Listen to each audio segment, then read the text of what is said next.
Good morning students. Exercise 1.3 la 10th problem.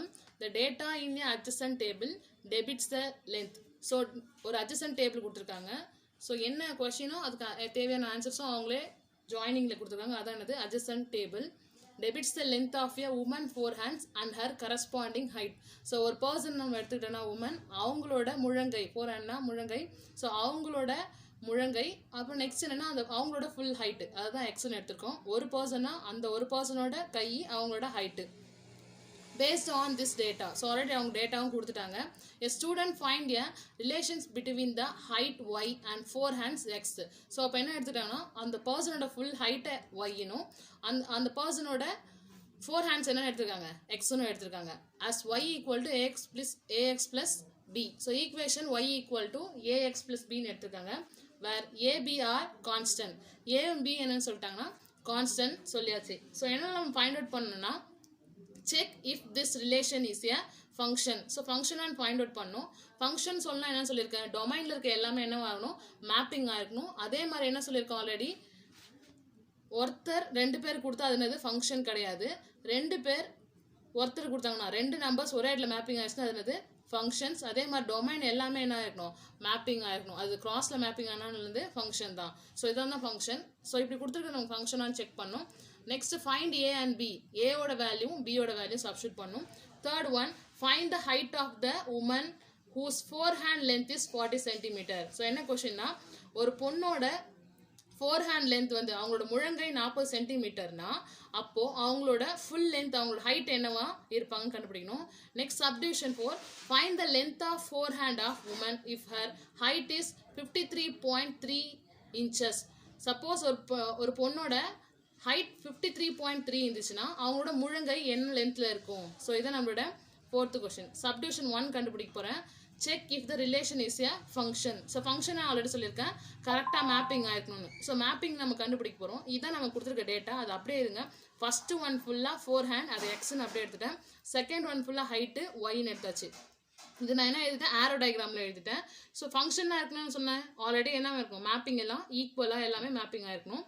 Already அவங்களே கொடுத்துட்டாங்க 35 meter 4 hands இருந்துச்சுன்னா அவங்க எவ்வளோ ஹைட் இருப்பாங்க 56. 45 இருந்தால் 65, 50 இருந்தால் 69.5, 55 இருந்தால் 74. ஸோ ஆல்ரெடி அவங்களே கரெக்டாக ஆர்டர் டேபிள் ஃபார்மேஷன் கொடுத்ததால எல்லாமே லைனாக ஃபார்ம் ஆயிடுச்சு. ஸோ இந்த மாதிரி கரெக்டாக மேப்பிங் ஆகிடும் நமக்கு என்னது ஃபுல்லாகவே ஃபங்க்ஷன்னு சொல்லிடும். For every value of X we get different value of Y then it is a function. ஒவ்வொரு எக்ஸ் வேல்யூக்கும் நமக்கு என்ன இருக்குது ஒவ்வொரு ஒய் வேல்யூ இருக்குது. அப்போ என்னன்னு சொல்லிடுவோம் ஃபங்க்ஷன் சொல்லியாச்சு. Subdivision. So question number subdivision 2 find A and B. So A value B value find out பண்ணும். ஸோ அதுக்கு ஒரே வழி நம்ம கொடுத்துருக்க ஈக்குவேஷனை யூஸ் பண்ணும். ஸோ கொடுத்துருக்க equation Y equal to a x plus B. X value Y value நமக்கு தெரியும். ஸோ 1 2 3 4 எக்ஸ் வேல்யூ இருக்குது 4 ஒய் வேல்யூஸ் இருக்குது. இதில் நான் எப்படி சப்ஸ்டியூட் பண்ண போகிறேன்னா நம்ம ஜென்ரலாக எலிமினேஷன் மெத்தட் லாஸ்ட் இயர் பார்த்துருப்போம்ல அந்த மாதிரி சப்ஸ்டியூட் பண்ண போகிறேன். ஃபஸ்ட்டு நான் இந்த எக்ஸ் வேல்யூ ஒய் வேல்யூ இதில் சப்ஸ்டியூட் பண்ணி ஒரு ஈக்குவேஷனாகவும் செகண்ட் இது ரெண்டுத்தையும் யூஸ் பண்ணுறேன். இது ரெண்டுத்தையும் கூட யூஸ் பண்ணலாம். பாயிண்ட் வேல்யூவும் பெரிய வேல்யூவும் இருக்கிறதால நான் ஃபஸ்ட்டு 2 யூஸ் பண்ணிக்க போகிறேன். Subdivision 2 y equal to ax plus b y equal to ax plus b. ஏன் ஒரு ஈக்குவேஷன் மட்டும் யூஸ் பண்ணலன்னா ஒரு ஈக்குவேஷன் மட்டும் யூஸ் பண்ணால் ஜென்ரல் ஒரு ஈக்குவேஷன் மட்டும் தான் ஃபார்ம் ஆகும். இது யூஸ் பண்ண நம்மளால A value B value find out பண்ண முடியாது. ஸோ அதனால் என்ன பண்ணுறேன்னா 2 காலம்லையும் யூஸ் பண்ண போகிறேன். ஃபஸ்ட்டு காலம் செகண்ட் காலம் யூஸ் பண்ண போகிறேன். ஸோ ஃபஸ்ட்டு காலமில் எக்ஸ் ஈக்குவல் டு 35. ஒரு பர்சனுக்கு 35 4 hands இருந்துச்சுன்னா அவங்களோட ஹைட் என்னவா இருக்கும் 56 இருக்குன்னு கொடுத்துட்டாங்க. அதை அப்படியே சப்ஸ்டியூட் பண்ணுங்கள். எக்ஸுக்கு பதிலாக 35 ஒய்க்கு பதிலாக 56 சப்ஸ்டியூட் பண்ணிட்டேன். அப்போ சப்ஸ்டியூட் பண்ணதுக்கப்புறம் மல்டிப்ளை பண்ணுங்கள். 56 equal to A into 35 A plus B.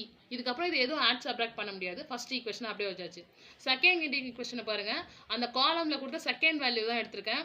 X equal to 45 4 hand வந்து 45 இருந்துச்சுன்னா அவங்களோட மொத்த ஹைட் என்னவா இருக்கும் 65.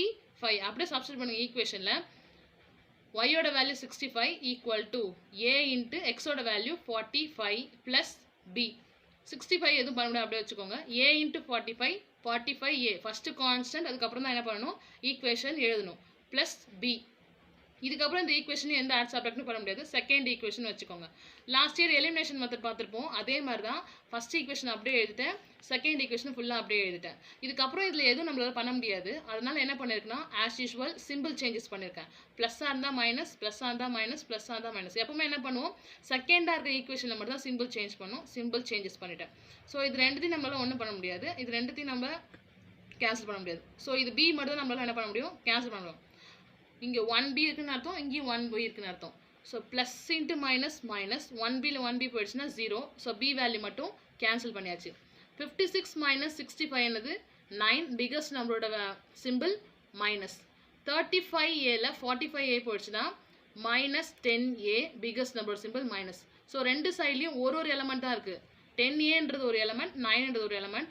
ஸோ போத் சைடும் ஒவ்வொரு எலமெண்ட் இருந்தால் நம்மளால் என்ன பண்ண முடியும், மைனஸை கேன்சல் பண்ண முடியும். Minus minus cancel. A value தான் ஃபைண்ட் அவுட் பண்ணும். அப்போ 10 இந்த பக்கம் போகும்போது என்ன ஆகும், மல்டிபிளுக்கு 10 டிவைட் ஆகிடும். ஸோ 10 டேபிள் நம்ம ஆல்ரெடி எப்பவுமே ஆஸ் யூஷுவல் பண்ணுவோம். 5/10 என்ன பண்ணுவோம், கீழே இருக்கிறது ஒரு டிஜிட் தான் 0. அப்போ ஈஸியாக நம்ம என்ன பண்ணுறோம், லாஸ்ட் வந்து ஒரு பாயிண்ட் தள்ளி ஃபுல் ஸ்டாப் வச்சுருவோம். 6/10 ஈஸியாக பின்னாடி இருந்து ஒரு ஃபுல் ஸ்டாப் தண்ணி புள்ளி வச்சு ஆன்சர்ஸ் போட்டுடலாம். அதே மாதிரி தான் 9/10 ஈக்குவல் டு ஏ. ஸோ 10 இருக்கிறதால கீழே ஒரு 0 தான் இருக்குது. ஒரு பாயிண்ட் தள்ளி 9க்கு அப்புறம் 0 பாயிண்ட் வைங்க. ஸோ ஒரு பாயிண்ட் வச்சாச்சு. A equal to 0.9. So A value find out பண்ணியாச்சு. ஆஸ் யூஷுவல் நம்ம என்ன பண்ணுவோம், ஏ வேல்யூ சப்ஸ்டியூட் பண்ணுறதுக்கு ஏதோ ஒரு ஈக்குவேஷன் யூஸ் பண்ணுவோம். ஸோ இது ரெண்டு ஈக்குவேஷன் எதோ வேணால் யூஸ் பண்ணலாம். நான் ஃபர்ஸ்ட் ஈக்குவேஷன் யூஸ் பண்ணிருக்கேன். Substitute A equal to 0.96 in first equation. So ஏவோட வேல்யூ 0.9ன்றதை ஃபர்ஸ்ட் ஈக்குவேஷன் சப்ஸ்டியூட் பண்ணுறேன். First equation 56 equal to 35a plus B. So இந்த இடத்துல ஏ வேல்யூ சப்ஸ்டியூட் பண்ணுங்கள். 56 equal to 35 into A value 0.9 plus B. So இந்த value 56 அப்படியே வச்சுக்கோங்க. Equal to 35 into 0.9 ரெண்டுத்தையும் மல்டிப்ளை பண்ணுங்கள். மல்டிபிள் பண்ணிவிட்டு என்ன பண்ணணும், லாஸ்ட்லேருந்து ஒரு பாயிண்ட் மட்டும் தள்ளி வைக்கணும் ஆன்சரை. ஒரு பாயிண்ட் மட்டும் மல்டிபிள் பண்ணிவிட்டு ஆன்சருக்கு அப்புறம் ஒரு பாயிண்ட் தள்ளி ஃபுல் ஸ்டாப் வைங்க. ஏன்னா இங்கே என்னது, பின்னாடி இருந்து ஒரு டிஜிட் தான் ஃபுல் ஸ்டாப் தள்ளி இருக்குது. ஸோ மல்டிபிள் பண்ணிட்டு லாஸ்ட்லேருந்து ஒரு ஃபுல் ஸ்டாப் தள்ளி வைங்க. Plus B. ஸோ இது ரெண்டு தான் கான்ஸ்டன்ட். 31.5 இந்த பக்கம் போகும்போது என்ன ஆகும், minus 31.5 equal to B. 56 minus 31.5 subtract பண்ணுங்க. 24.5 பிகஸ்ட் நம்மளோட simple plus. So B value is 24.5. So general equation substitute பண்ணுங்க. ஜென்ரல் ஈக்குவேஷன் ஆல்ரெடி நம்ம கொடுத்துருக்காங்க. y equal to a x plus B. So already இப்போ தான் நம்ம கண்டுபிடிச்சோம் ஏவோட வேல்யூவும் பியோட வேல்யூவும். இப்போ சப்ஸ்டியூட் பண்ணுங்க. y equal to a x plus B. y equal to a value என்ன கண்டுபிடிச்சோம் 0.9x plus b value 24.5. subdivision 3 பாருங்க. find the height of the woman whose forehand length is 40 cm. So எதுக்காக நம்ம இதை சப்ஸ்டியூட் பண்ணிருக்கோன்றத இதில் பார்த்து தெரியும். சப்டிவிஷன் 3ல கொஸ்டின் நமக்கு என்ன கொடுத்துருக்காங்க, ஒரு பர்சனுக்கு ஒரு உமன் இருக்காங்கன்னா அவங்களோட முழங்கை 40 சென்டிமீட்டரில் இருக்குன்னா அவங்க மொத்த ஹைட் என்னவா இருக்குன்னு கண்டுபிடிக்கணும். ஸோ அதை யூஸ் பண்ணுங்க. ஆல்ரெடி சொல்லியிருக்கோம், ஃபோர் ஹேண்டுன்றது நமக்கு என்னது எக்ஸ் வேல்யூ, ஒய் வேல்யூ என்னது ஹைட்டு. ஸோ ஃபோர் ஹேண்ட் நமக்கு தெரியும், ஒய் வேல்யூ கண்டுபிடிக்க போகிறோம். Y equal to 0.9x plus 24.5. இதை நம்ம ஜென்ரல் ஈக்குவேஷனாக லாஸ்ட்டாக எழுதணும் சப்டிவிஷன் 2ல. இதில் போய் நம்ம என்ன பண்ணணும், எக்ஸோட வேல்யூ 40 சப்ஸ்டியூட் பண்ண போகிறோம். ஏன் இந்த ஜென்ரல் ஈக்குவேஷன் யூஸ் பண்ணுறோன்னா, ஏன் ஜென்ரல் ஈக்குவேஷன் இதில் யூஸ் பண்ணுறோன்னா, ஸோ நம்ம general equation y equal to a x plus B. So இதில் எக்ஸ் வேல்யூ நான் 40 சப்ஸ்டியூட் பண்ணால் y equal to A into plus B இந்த மாதிரி தான் ஃபார்மேஷன் ஆகும். இதில் 3 வேரியபிள்ஸ் இருக்குது. நம்மளால் ஒரு டைமில் ஒரு வேரியபிள் ஆன்சர் தான் கண்டுபிடிக்க முடியும். 3 வேரியபிள்ஸ்னு யூஸ் பண்ணால் நம்மளால் y வேல்யூ கண்டுபிடிக்க முடியாது. அதனால தான் ஜென்ரல் ஈக்குவேஷன் என்ன பண்ணோம், கண்டுபிடிச்ச எக்ஸ் வேல்யூவும் ஏ வேல்யூவும் பி வேல்யூவும் சப்ஸ்டியூட் பண்ணியாச்சு. இப்போ எக்ஸ் வேல்யூ சப்ஸ்டியூட் பண்ணுங்கள். அவங்களோட ஃபோர் ஹேண்ட் என்னது 40 சென்டிமீட்டர். ஸோ 40 சப்ஸ்டியூட் பண்ணியாச்சு. 0.9 இன்ட்டு 40 36 ப்ளஸ் 24.5 ரெண்டுத்தையும் ஆட் பண்ணுங்கள் 60.5. ஸோ கிவன் கொஸ்டினுக்கு ஏற்ற மாதிரி ஃபைண்ட் அவுட் பண்ணியாச்சு. Height of woman is 60.5 inches. So ஒரு உமனோட ஃபோர் ஹேண்ட் 40 சென்டிமீட்டர் இருந்துச்சுன்னா அவங்களோட ஹைட் என்னவா இருக்கும் 60.5 inches இருக்கும். நெக்ஸ்ட் சப்டிவிஷன் 4 பாருங்க. Find the length of four hands of woman if her height is 53.3 inches. So ஒரு உமனோட ஹைட் 53.3 இருந்துச்சுன்னா அவங்க ஃபோர் ஹேண்ட் எவ்வளோவா இருக்கும் அப்படின்னு நம்ம கண்டுபிடிக்க போகிறோம். ஸோ ஃபோர் ஹேண்டுன்றது நமக்கு என்னது எக்ஸ் வேல்யூ, ஹைட்டுன்றது என்னது ஒய்யோட வேல்யூ. ஸோ லாஸ்ட் டைம் நமக்கு என்ன கொடுத்தாங்கன்னா எக்ஸ் வேல்யூ கொடுத்துட்டு ஒய் வேல்யூ கொடுக்கல. இந்த வேணும்னா எக்ஸ் வேல்யூ கொடுக்கல ஒய் வேல்யூ கொடுத்துருக்காங்க. சேம் ஜென்ரல் ஈக்குவேஷன் நம்ம சப்ஸ்டியூட் பண்ண ஏபியோட சப்ஸ்டியூட் பண்ண ஈக்குவேஷன் யூஸ் பண்ணுங்க. y equal to 0.9x + 24.5. இந்த இடத்துல y வேல்யூ சப்ஸ்டியூட் பண்ணுங்க. ஒய்யோட value 53.3 equal to 0.9x + 24.5. So 53.3ன்ற நம்பரும் 24.5ன்றது தான் என்னது கான்ஸ்டன்ட். ஸோ இது ரெண்டுத்தையும் நம்ம ஆட் சப்ராக்ட் பண்ணணும். 24.5 இந்த பக்கம் வரும்போது என்ன ஆகும் -24.5 ஈக்குவல் டு 0.9x அப்படியே தான் இருக்கும். 53.3ல 24.5 சப்ராக்ட் பண்ண என்ன வரும் 28.8 ஈக்குவல் டு 0.9x. ஸோ நமக்கு எக்ஸ் வேல்யூ தான் தேவை. 0.9 இது ரெண்டுக்கு நடுவில் எதுவுமே இல்லைன்னு அர்த்தம், மல்டிபிள் இருக்குன்னு அர்த்தம். மல்டிபிள் இருக்கு 0.9 இந்த பக்கம் வரும்போது என்ன ஆகும் டிவைடாக சேஞ்ச் ஆகும். ஸோ டிவைடில் இருந்துச்சு 0.9. டூ வேல்யூஸ்மே என்ன இருக்குது, ஒரு வேல்யூ ஒரு டிஜிட் தள்ளி என்ன இருக்குது பாயிண்ட்ஸ் இருக்குது. அப்போ என்ன பண்ணுங்கள் ரெண்டுத்தையுமே 10ஆல் மல்டிப்ளை பண்ணுங்கள். நியூமரேட்டர் டினாமினேட்டர் என்ன பண்ணிட்டேன் 10ஆல் மல்டிபிள் பண்ணியாச்சு. 10ஆல் மல்டிப்ளை பண்ணுங்கள் 8 என்ன ஆகிடும் இன்டீஜர் பார்ட்டுக்கு போயிடும். அதே மாதிரி 10ஆல் மல்டிப்ளை பண்ணுங்கள் 9 இன்டீஜர் பார்ட்டுக்கு போயிடும். 0 9 என்ன அர்த்தம் 9 தான் அர்த்தம். ஸோ இப்போ 9 டேபிளில் கேன்சல் பண்ணுங்கள். X value is 32. Length of four hand is 32 inches. Question என்ன கேட்டாங்க, அவங்களோட ஹைட் 53.3 கொடுத்துருந்தாங்க. ஃபோர் ஹேண்ட் ஃபைண்ட் அவுட் பண்ணும். ஸோ ஃபோர் ஹேண்ட் என்ன கண்டுபிடிச்சாச்சு இப்போ 32 inches. So next topic types of function. So already ஃபங்க்ஷன்னா என்னன்னு பார்த்தோம். ஃபங்க்ஷன்னா எப்படி இருக்குன்னு சொல்லிட்டு ஆல்ரெடி இதில் டைப்ஸ் இருக்குது. எத்தனை டைப்ஸ்னால் 4 types. One function, many one function, on to function, into function. Definitions இதிலே காமிக்கிறேன் எது வரைக்கும் எழுதணும்னு அதை மட்டும் கம்ப்ளீட் பண்ணிக்கோங்க. First one function. ஸோ இதுலேருந்து இது வரைக்கும் மட்டும் எழுதினா போதும். One function a function. Function நம்ம என்ன டிஃபைன் பண்ணோம்னா எஃப்னு ஆல்ரெடி சொன்னால். ரிலேஷனா எப்படி நம்ம டிஃபைன் பண்ணோம் ஆர். அதே மாதிரி தான் ஃபங்க்ஷன்னா F A to B. So ஏன்றது டொமைன், கேபிட்டல் பின்றது என்னது கோடொமைன். ஸோ ஆல்ரெடி சொல்லியிருக்கேன் டொமைனுக்கு வேறு நேம் என்ன இருக்குது ப்ரீ இமேஜ், கோடொமைனுக்கு என்னது இமேஜ். ஸோ இது பேர் என்னது capital A domain, capital B. So இது ஃபுல்லாக தான் ஏ, இது ஃபுல்லாக சேர்த்து தான் என்னது பி. Domain codomain. கோடொமைன் பேர் இமேஜ், டொமைன் பேர் preimage. A function f a to b டொமைன்லேருந்து கோடொமைன் ஃபங்க்ஷன் ஆகுது is called a one function if it distinct elements of a have a distinct image in b. So distinct நமக்கே தெரியும் டிஃப்ரெண்ட்டான ஒரு values, ஒவ்வொன்றுக்கும் ஒரு different value தான் இருக்கணும். எக்ஸாம்பிள் பாருங்கள். ஸோ ஃபார் எக்ஸாம்பிள் இந்த இடத்துல இருக்கு பாருங்கள், கால்ஸ் ஃப்ரெண்ட்ஸ்னு இருக்குது. 1லேருந்து சிக்கு வேல்யூ போகுது, 2லேருந்து ஏக்கு போகுது, 3லேருந்து டிக்கு. ஸோ நமக்கு என்ன தேவைன்னா ஆல்ரெடி நம்ம ஃபங்க்ஷனுக்கு நான் ஒரு டெஃபினேஷன் சொல்லணும்ல, சேம் வைஸ் தான் இது ஒன் ஃபங்க்ஷனுக்கு. ஒன் ஃபங்க்ஷனுக்கு டொமைன் ஃபுல்லாகவே கண்டிப்பாக என்னவா இருக்கணும் மேப்பிங் ஆகிருக்கணும். ஸோ டொமைன் ஃபுல்லாக மேப்பிங் ஆனாலே அது என்னது ஒன் ஃபங்க்ஷன். ஒன் ஃபங்க்ஷன் கண்டுபிடிக்க சொன்னாங்கன்னா நம்ம ஃபஸ்ட்டு பார்க்க வேண்டியது டொமைன் ஃபுல்லாக என்ன இருக்கணும் ஆரோ மார்க் ஆகிருக்கணும். அப்படி ஆரோ மார்க் ஆனது ஒரு வேல்யூக்கு தான் இருக்கணும். 1ன்றது சிக்கு மட்டும்தான் மேப்பிங் ஆகிருக்கணும், 2ன்றது ஏக்கு மட்டும்தான் மேப்பிங் ஆகிருக்கணும், 3ன்றது டிக்கு மட்டும் தான். சப்போஸ் 3 வந்து சிக்கும் சேர்த்து மேப்பிங் ஆயிடுச்சுன்னா அது என்னது ஒன் ஃபங்க்ஷன் கிடையாது. ஃபங்க்ஷன் வேறு, ஒன் ஃபங்க்ஷன் வேறு. ஒன் ஃபங்க்ஷன்னா கம்பல்சரி என்ன இருக்கணும்னா டொமைன் ஃபுல்லாக ஆரோ மார்க்கில் இருக்கணும். அந்த ஆரோ மார்க் கம்பல்சரி என்ன இருக்கணும் ஒவ்வொரு டிஸ்டிங்க்ட் எலிமெண்ட்டோட தான் மேப்பிங் ஆகிருக்கணும். அதான் என்னது one function. A one function is called injection. So one ஃபங்க்ஷனுக்கு இன்னொரு நேம் என்னது இன்ஜெக்ஷன். So one function. அடுத்து பாருங்கள் many one function. Many one ஃபங்க்ஷனுக்கு ஒரே ஒரு எக்ஸாம்பிள் தான்.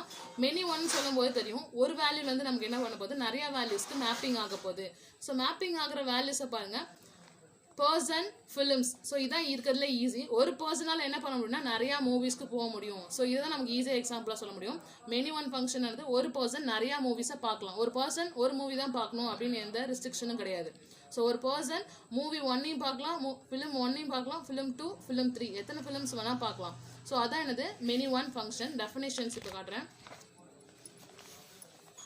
Many one function a function f a to b is called a many one function if 2 or more elements of a have a same image in b.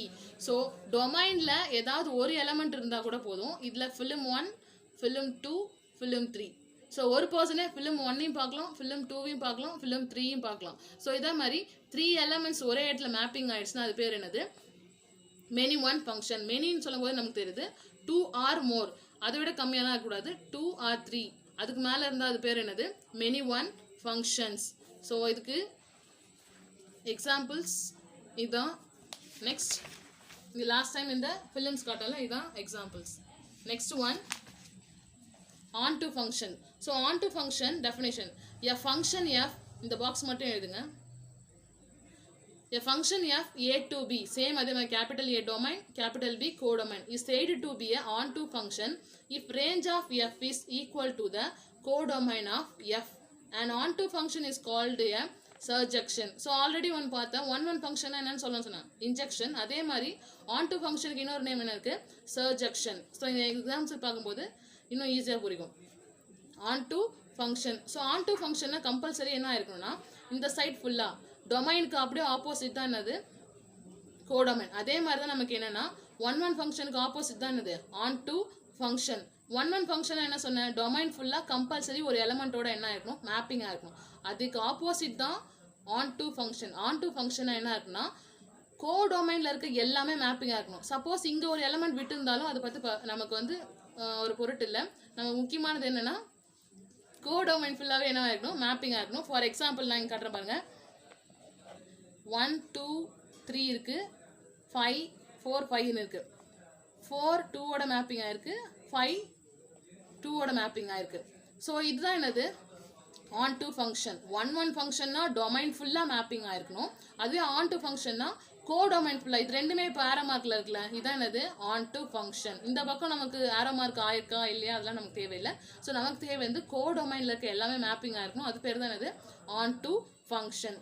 Last one into function. So into function ரொம்ப ஈஸியாக தான் இருக்கும். Into ஃபங்க்ஷன்னாலே compulsory என்ன இருக்கணும்னா கோடொமைனில் ஏதாவது ஒரு element compulsory பிளாங்காக இருக்கணும். இங்கே பாருங்கள் ஏர் கண்டிஷனர் ஒரு எனக்கு அந்த இடத்துல என்ன பாருங்கள் மேப்பிங்கே இல்லை. கம்பல்சரி என்ன இருக்கணும், ஒரு இடத்துல ஆரோ மார்க் இருக்கக்கூடாது கோடொமைனில். For example C1 C2 C3 1 2 3 4 1 2 4 mapping. இந்த இடத்துல 3 மேப்பிங் ஆகல.